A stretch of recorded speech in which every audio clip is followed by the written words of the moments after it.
तीसरी दफा, third time back to back Babar Azam as a opener हो चुका है फेल।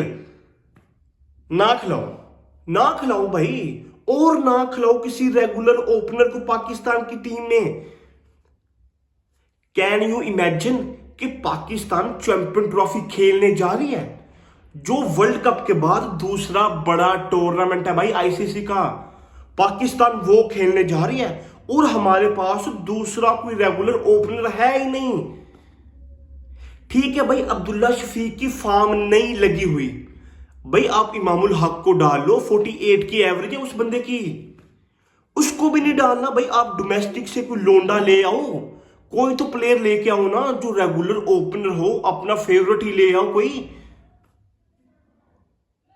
पहले तो भाई साहब उस बंदे की फॉर्म लगी नहीं थी हुई, ठीक है ना, बाबर आजम की।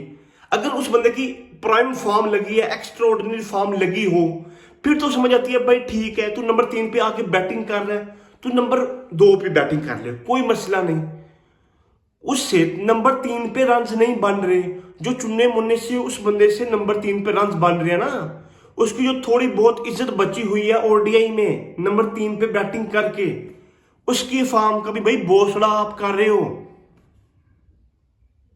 ठीक कहा था भाई अहमद शहजाद ने मेरे ख्याल से, अगेन मैं ये बात कर रहा हूं कि भाई साहब बाबर आजम फेल होगा ही होगा, लिख के रख लो। उस बंदे से रन्स हो रहे हैं ना, तो रन्स करने दो उसको नंबर 3 पे, उसको ना 2 नंबर पे बैटिंग करो, वो नहीं कर सकता। आपको कोई रेगुलर ओपनर लेके जाना चाहिए था।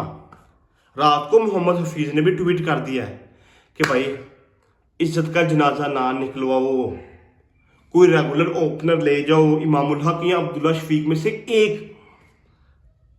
पर डेफिनेटली भाई चेंज कहां से होगा, स्क्वाड्स फाइनल हो चुकी हैं, हमने नीचे से 2 माइटी ऑलराउंडर खिला लिए हैं, एक फहीम अशरफ एंड दूसरा खुशदिल शाह। मतलब रात को भाई साहब जो प्रेस कॉन्फ्रेंस करी है आकिब जावेद ने, उसमें किस तरह से आके डिफेंड करा खुशदिल शाह को, आपको पता है कि उनसे क्वेश्चन हुआ कि आपने इसको डाला T20 की परफॉर्मेंस पे, उस बंदे से रन नहीं बन रहे, तो भाई साहब उस बंदे का आगे से आंसर ये था कि उस बंदे ने अच्छी बॉलिंग कर रही है पहले मैच में भी, और भाई आज वाले मैच में भी बॉलिंग अच्छी करी है। भोसड़ी वाले, अगर आपको पता हो ना कि भाई साहब वो बंदा बैटिंग ऑलराउंडर है, उस बंदे को बैटिंग की वजह से टीम में डाला गया है, बॉलिंग की वजह से नहीं। चलो बॉलिंग में ये हो ना 4-5 आउट कर दिए उस बंदे ने, फिर तो समझ आती है। इवन हमारे भाई साहब हेड कोच, चीफ सिलेक्टर सब खुद डिफेंड नहीं कर पा रहे इन प्लेयर को, इस टीम को। हम कैसे यहां बैठ के इस टीम को डिफेंड करेंगे कि पूरी टीम का बोसड़ा करके रखा हुआ है इनने, एक ओपनर भी नहीं है भाई। अगर आप ये सोच रहे हैं कि भाई साहब हमारे पास उस्मान खान है, उसको एज अ ओपनर ट्राई कर लो, तो भाई आप सीधा चैंपियन ट्रॉफी में उस बंदे को कैसे ट्राई कर सकते हो। इमामुल हक की फॉर्म भी अच्छी थी, उस बंदे ने नेशनल T20 में रन बनाए हैं, ओडीआई का जो टूर्नामेंट हुआ है, और फिर उस बंदे के अगर आप लिस्ट ए के रन देखें साल की, तो भाई अच्छे रन बनाए उसने। उसको टेस्ट स्क्वाड में डाला गया था, लेकिन नहीं डाला गया तो भाई चैंपियन ट्रॉफी में नहीं डाला गया। मैं इतना भाई इंसिस्ट नहीं कर रहा कि भाई अब्दुल्ला शफीक को ही होना चाहिए था, ठीक है, नहीं होना चाहिए था, उससे रन नहीं बन रहे, बट जिस बंदे से रन बन रहे हैं, जिस बंदे की फॉर्म लगी हुई है डोमेस्टिक में, पर उसको तो लेके आओ ना।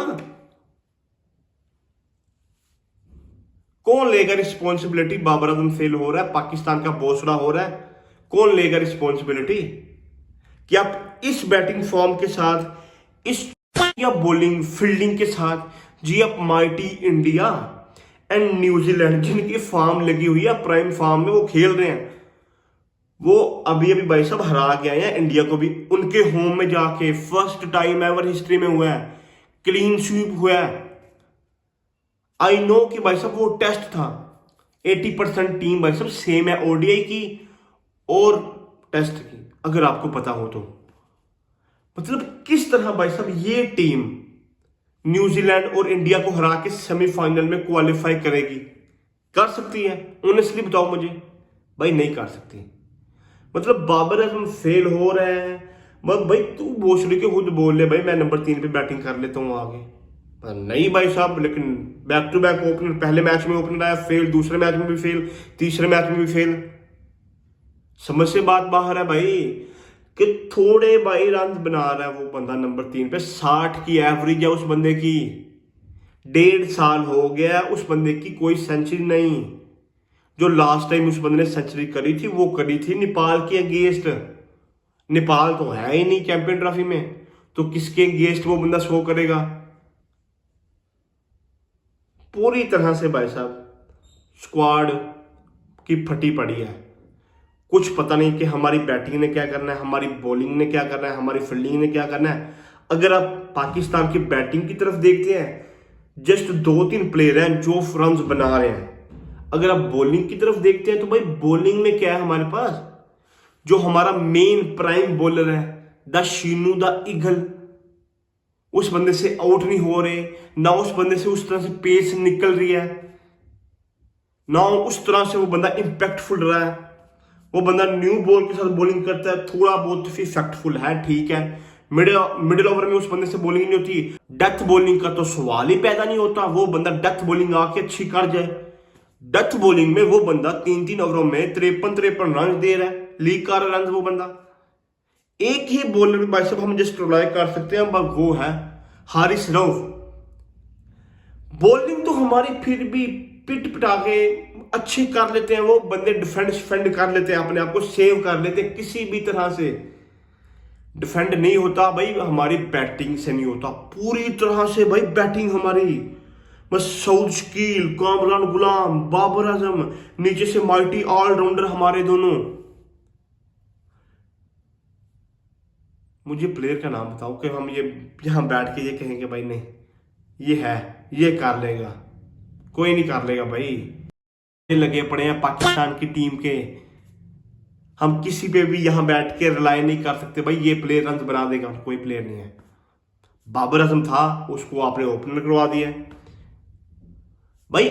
सऊद शकील फेल हो रहा है ना नंबर 3-4 पे, जहां पे वो बंदा आके बैटिंग कर रहा है, तो उस बंदे को ओपनर करवा दो। वो भी बंदा पीएसएल में ही ओपन करता रहा है, जहां पे बाबर आजम ने ओपन करी है ना, वहां पे ही सऊद शकील भी ओपन कर रहा है भाई। तो अब उसको मौका दे लो भाई, उसको एज अ ओपनर फेल करवा लो।